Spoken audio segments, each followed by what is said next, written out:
Olá, estudante do 8º ano. Olá, Mariana, que nos acompanha nesta aula. Meu nome é Rose Melo, eu sou professora de língua portuguesa. E hoje nós vamos trabalhar com o tema, com o assunto coesão e coerência. Olha só, nós precisamos ter coerência tanto na nossa fala quanto na nossa escrita. Não é isso? Você ouve, ou você já ouviu falar muito assim, mas você não está sendo coerente. E o que é ser coerente? Não é isso? Então, nós vamos trabalhar a habilidade de estabelecer relações entre as partes do texto. Então, isto é coerência. Coerência é você ligar uma parte do texto com a outra e para isso precisamos ter coesão. Eu vou voltar só aqui na tela inicial porque olha aqui essa imagem que eu coloquei. Sempre eu falo que a linguagem não verbal, ela tem um porquê, ela tem um sentido, né? Por que numa aula de coesão e coerência eu coloquei esta imagem? Ela tem tudo a ver, porque aqui, olha só, tem uma engrenagem e essa engrenagem, ela tá solta aqui, não é isso? Então, o que vai acontecer? Essa parte desconectou, essa parte aqui, ela vai cair, porque uma engrenagem, ela só funciona quando todas as partes estão conectadas. E assim é a coerência, é essa ligação, né, de uma parte do texto com a outra. Então, coesão e coerência é o texto ser harmonioso. É quando você não fala uma coisa lá no início e contradiz lá no desenvolvimento ou na sua conclusão. Então, nós vamos ver, tem vários recursos coesivos. Quais são esses recursos coesivos? Quais são esses conectivos que eu uso para que haja essa coesão e para que haja essa coerência? Então, nós vamos desenvolver hoje várias atividades e, desenvolvendo essas atividades, nós vamos desenvolver essa habilidade, né, de coesão e de coerência das partes, das relações das partes de um texto. Então, eu coloquei aqui. Para começar, vamos relembrar então o que é coesão e o que é coerência, não é isso? Então, observe o seguinte período. Maria deixou a sala completamente suja. Presta atenção aqui, opa, vamos lá. Maria deixou a sala completamente suja. Olha só, aí você me pergunta, leia com atenção esse período. Vou reler. Maria deixou a sala completamente suja. Quem estava suja? Maria ou a sala? Não é? Se eu chegar perto de você e falar assim, nossa, mas Maria deixou a sala completamente suja. Quem estava suja? Né? Então, Maria deixou, eu posso escrever, aí faltou o quê? Reestruturar essa frase. Então, precisa, na hora de escrever, na fala, até dá para você consertar, porque você pergunta, você não entendeu, você pergunta e a pessoa que está conversando com você responde. Mas na escrita, não tem como. Então, você tem que elaborar o período de uma forma que não tenha duplo sentido, que não haja essa duplicidade de sentido. Então, eu poderia falar, Maria deixou a sala que estava completamente suja. Viu como mudou? Então, olha só, Maria deixou a sala. Quem estava suja aqui agora? A sala. Não é isso? E é diferente quando eu falo Maria estava completamente suja quando deixou a sala. Deu para você perceber a diferença da construção? Então aqui, quem estava suja? Maria. Maria estava completamente suja. Então, Maria estava suja. E aqui, quem estava suja era a sala. E no primeiro período não deu para eu perceber se quem estava suja era Maria ou se era a sala, ok? Então, faça suas anotações, preste atenção, tudo que você achar de importante, anote, para depois tirar a dúvida conosco ou com seu professor. Então, as placas, elas dizem muitas coisas, não é isso? De repente, nós estamos passando numa estrada ou mesmo na rua e tem inúmeras placas de propagandas, de bares, com erros de coerência ou, às vezes, o erro de ortografia ou o erro de pontuação tira essa coerência da frase. Então, eu vou mostrar várias frases agora, várias placas que, porque tem esse erro, por causa dessa incoerência ou falta de coesão, ela acaba prejudicando a compreensão do texto para o leitor. Então, olha só. Eu vou lendo e você presta atenção aí. Antes da resposta, você observa o que tem nessa placa que está dificultando essa compreensão. Olha só. Frango assado aos domingos. Presta atenção na linguagem verbal e na linguagem não verbal.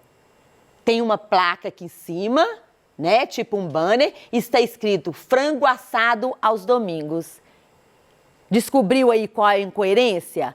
O que está aqui assando? É um frango? Não.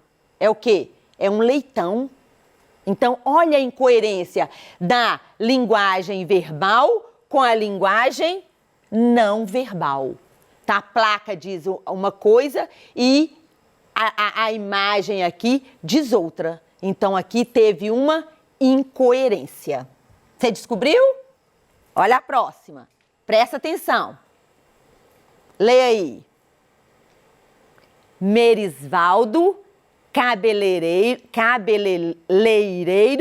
somente aos domingos.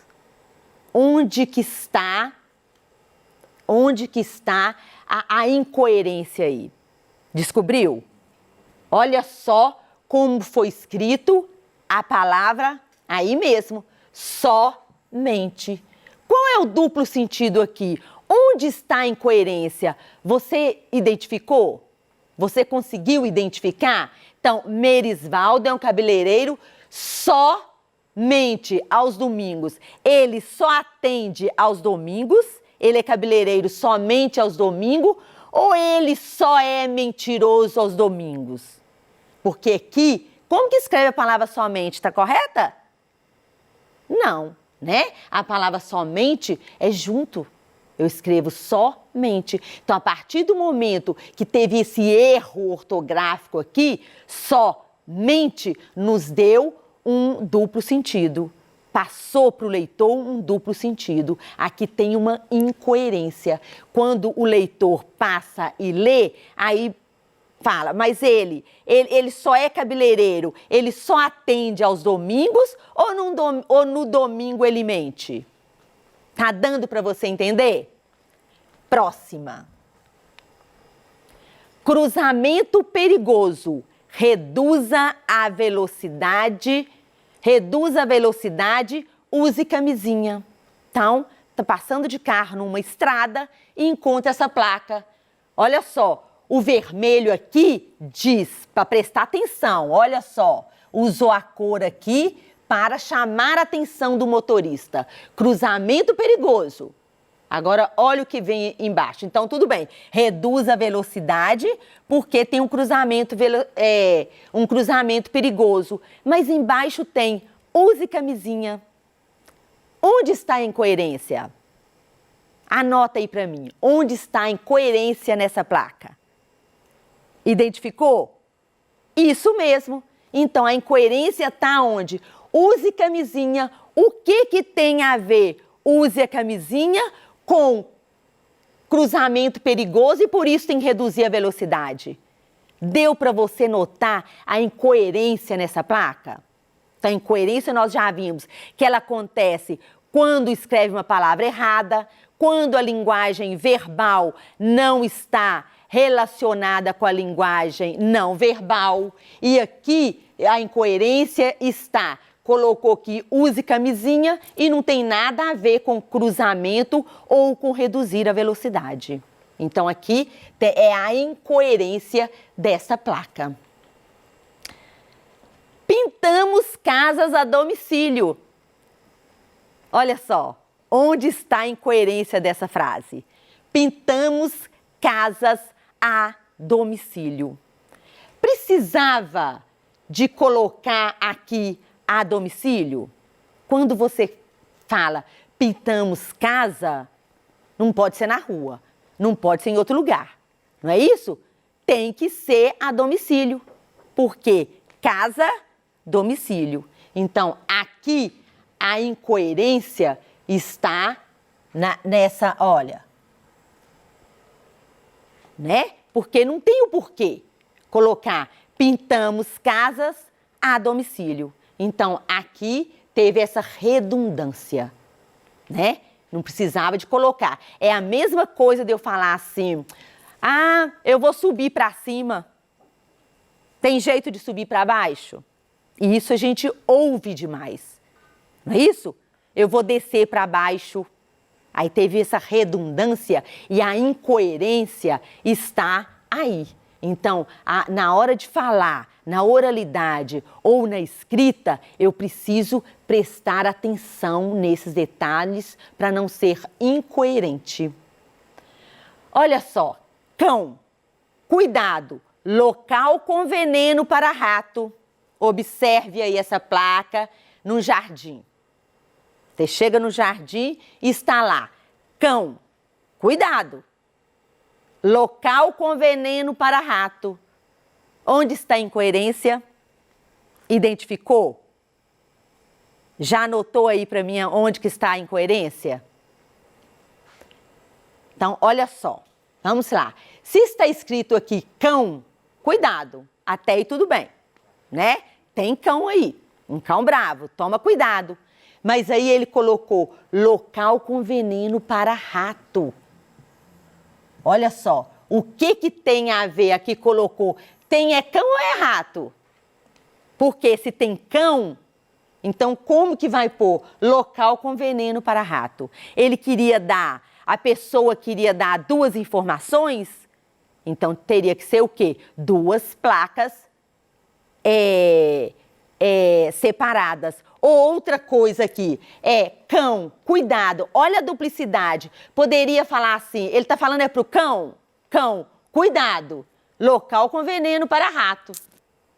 Não é isso? Então, o dono do cão, cuidado com seu cãozinho, porque aqui tem veneno para rato. Então, vê como que tem essa duplicidade aí? A pessoa queria dar um recado para o dono do cão, para ter cuidado com o cão, porque ele poderia comer o veneno para rato e morrer. Entendeu? Então, quando eu leio essa placa, eu fico confusa, eu não consigo compreender o que quis dizer essa pessoa que escreveu, né? Então, aqui teve esse duplo sentido, essa interpretação, dificultou a interpretação. Então, aqui nós tivemos o quê? Aqui teve essa incoerência, porque não dá para compreender, para interpretar o que quis dizer essa placa. Não atendemos sem camisa. Onde está aí? Isso nós enxergamos, nós lemos essas placas a todo momento, não é? Você já viu uma placa dessa? Não é porque é só para estudar, realmente a gente vê e lê essas placas. Não atendemos sem camisas. Não atendemos sem camisa. Descobriu aí onde está a incoerência? Não atendemos sem camisa. Quem sem camisa? É o cliente? Ou eu que estou atendendo, a pessoa que está atendendo, que ela não fica sem camisa? Deu para notar? É o cliente que não pode entrar no estabelecimento sem camisa ou a pessoa que está atendendo é que não fica sem camisa?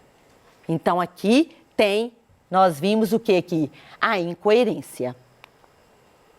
Proibido barulho sonoro após as 22 horas. Já descobriu aí, não já? Porque nós tivemos uma parecida. Onde que está aqui a incoerência? Barulho sonoro. Se é barulho, tem que ser sonoro. Não é isso? Então, ele não precisava colocar a palavra sonoro. Bastava proibido barulho após as 22 horas. Favor não conversar sobre os alimentos. Onde está aqui a incoerência? Você não sabe se o sobre, ele quis dizer o quê? Favor não conversar em cima dos alimentos para não soltar saliva, não é isso? Favor não conversar sobre, é não falar sobre alimentos? Ou é conversar em cima dos alimentos? Tá dando para notar? Posso que você descobriu todas, não é isso? Agora eu vou ler esse texto aqui. Vamos aprofundar um pouquinho. Na época da escravidão, vivia no sul do Brasil um meigo menino negro. Os pais do menino negro, vou colocando aqui para você ver, olha. Os pais do menino negro tinham sido vendidos para uma fazenda e o menino negro para outra. Portanto, o menino negro cresceu sozinho, trabalhando nos pastos do patrão. Ninguém sabia o nome que os pais haviam dado ao menino negro. E como o menino negro cuidava muito bem dos animais do pasto, todos chamavam de menino negro, de negrinho do pastoreiro. Então, o que você notou aqui? Repetiu muito a palavra menino negro. E aí entra o quê? A coesão. São os conectivos. Por que ele poderia fazer aqui? Substituir a palavra menino negro por outras palavras. Então, o texto apresenta algum problema? Qual? Já respondi ali, já. E você notou só na minha leitura. Qual é o problema? A repetição das palavras da expressão menino negro. Como podemos evitar esse tipo de problema em nossos textos? Nós podemos colocar sinônimos, outros conectivos que vão substituir. Presta atenção como um exemplo que poderia ficar. Na época da escravidão, vivia no sul do Brasil um meigo menino negro. Olha só, seus pais tinham sido vendidos para uma fazenda e ele, olha aqui, para outra. Portanto, ele cresceu sozinho, trabalhando nos pastos do patrão. Ninguém sabia o nome que os pais haviam lhe dado. E como ele cuidava muito bem dos animais do pasto, todos chamavam de negrinho do pastoreiro. Deu para você notar que o sentido continuou o mesmo, mas que não houve essa repetição da palavra menino negro? Então, olha só, agora, só para você ver aqui as palavras, os conectivos que eu posso substituir. Artigo: Eduardo comprou um carro. O carro é vermelho. Então, quando eu falo um carro, é um carro qualquer. Um carro. Olha só, Eduardo comprou um carro qualquer. O carro é vermelho. Quando eu falo o carro é vermelho, o carro é aquele carro. Aí está a diferença do artigo indefinido para o artigo definido o. Pronomes. Os livros já foram encapados. Por favor, leve-os. Olha só, em vez de repetir livros, usei o pronome oblíquo os, que substituiu a palavra livros. Adjetivos. João encontrou-a aborrecida. Então não fala encontrou ela, encontrou-a aborrecida, que é um adjetivo. Quem é aborrecida? A pessoa, a amiga, a moça. Advérbios. A cidade é bem bonita. Aqui conseguiríamos descansar. Então, eu usei aqui o advérbio, né? O advérbio de lugar, aqui, para substituir a cidade. Em vez de repetir a cidade, eu usei o advérbio de lugar, aqui. Numerais. Pedro e João passaram no vestibular. Então, para substituir Pedro e João, as palavras, os nomes Pedro e João, eu usei o numeral 2. Os dois estão felizes. Aqui, quem estão felizes? Pedro e João. Deu para você notar? Então, aqui eu usei conectivos para fazer uma substituição. Então, quando você for escrever, você pode lançar mão desses conectivos para o seu texto ficar coeso e coerente. E é isso aí. Espero que você tenha gostado da nossa aula de hoje, nós vamos ter outras oportunidades, outras aulas para fazer atividades sobre coesão e coerência. Um beijo no seu coração e até a nossa próxima aula.